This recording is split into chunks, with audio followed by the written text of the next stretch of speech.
Thanks for joining me. My name's Doc, and for those of you who join me regularly, you know that this is Diana right here. And, of course, she says hi.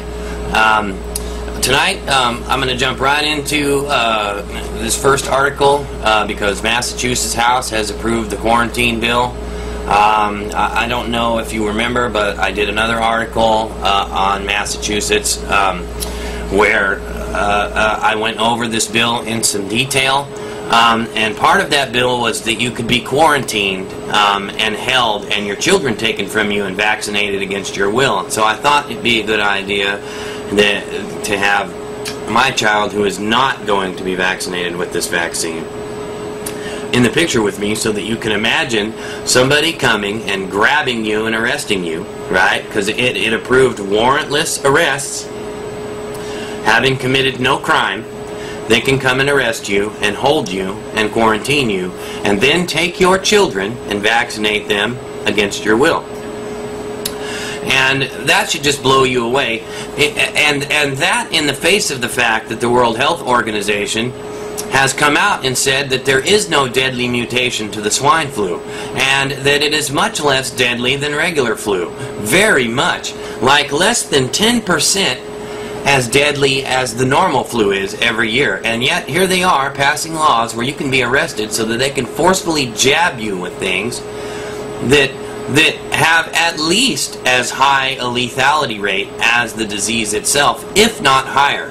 We won't know how bad these vaccines are until they've been used for a while, because when they tell you they're safe and they were tested, that's a lie.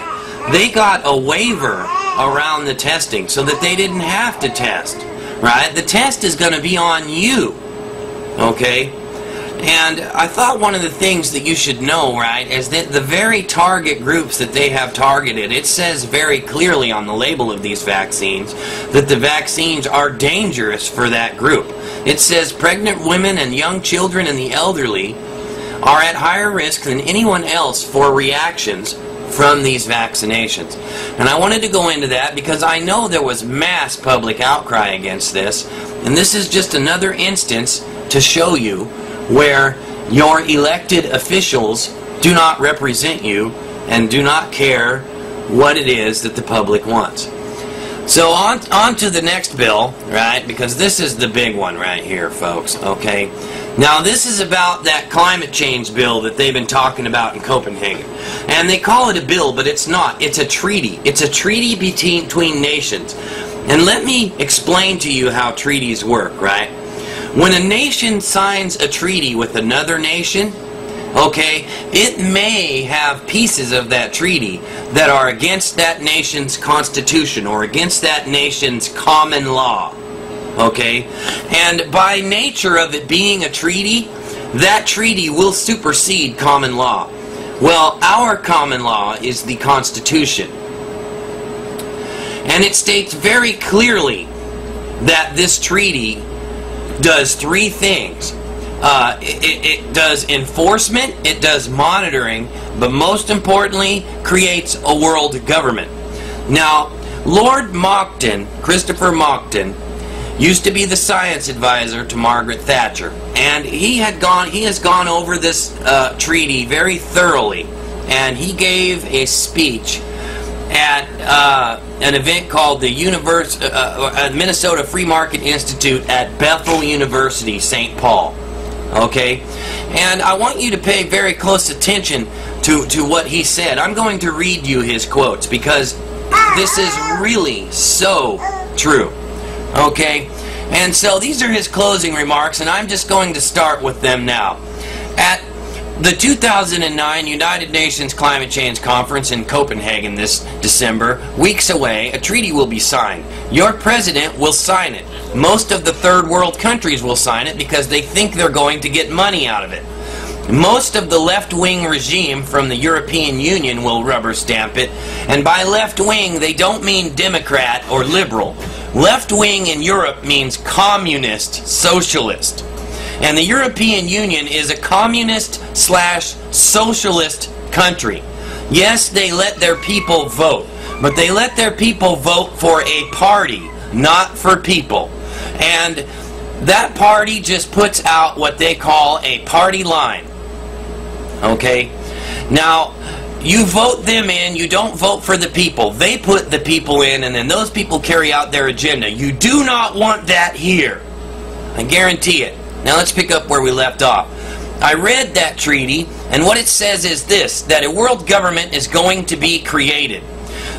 The world government actually appears as the first of three purposes of the new entity. This is the Copenhagen Agreement on climate change, people. Like I told you, it would be by treaty.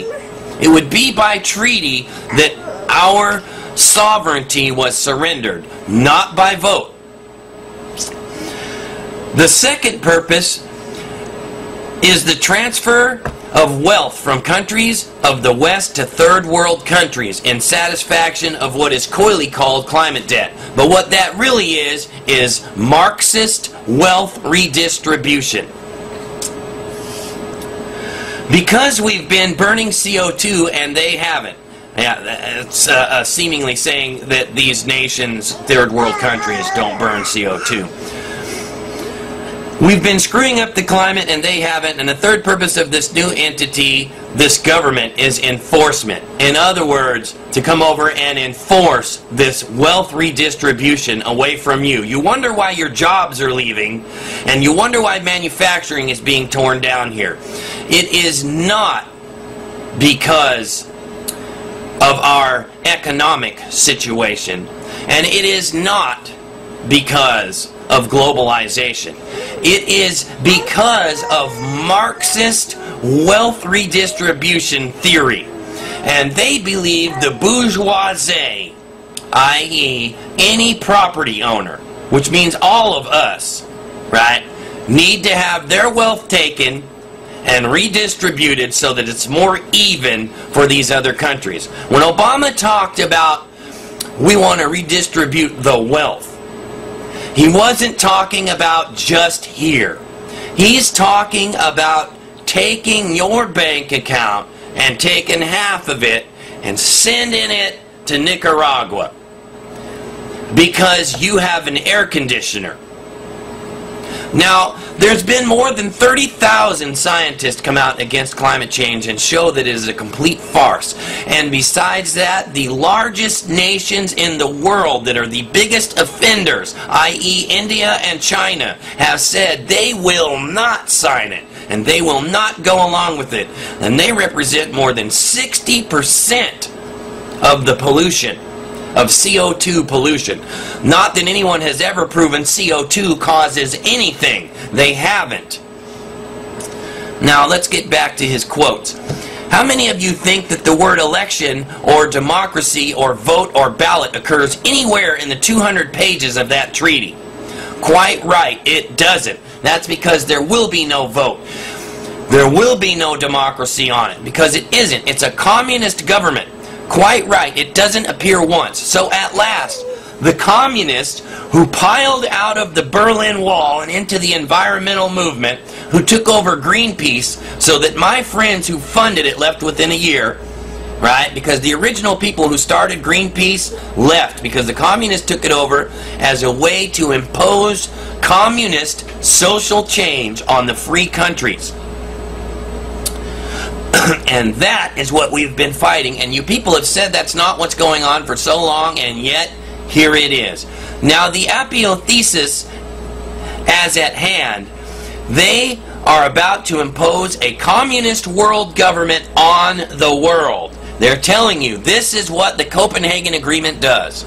It imposes a communist world government on the entire world.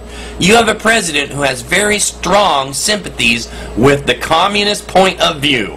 He's going to sign it. He'll sign anything. He's a Nobel Peace Prize winner in the middle of all these wars. Of course he'll sign it. And the trouble is this. If that treaty is signed, if your Constitution says that it takes precedence over your Constitution, you can't resign from that treaty unless you get agreement from all the other nation-state parties.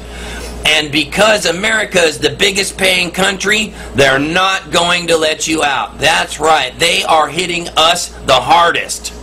and taking the most from us. You wonder why your job is gone? This is why. So thank you, America. And you better listen. So thank you, America. You were the beacon of freedom to the world. It is a privilege to merely stand on this soil of freedom while it is still free. But in the next few weeks, unless you stop it, your president will sign your freedom, your democracy, and your humanity away forever. And neither you nor any subsequent government you may elect will have any power whatsoever to take it back. That is how serious it is. I have read the treaty. I have seen this stuff about world government and climate debt and enforcement. They are going to do this to you whether you like it or not.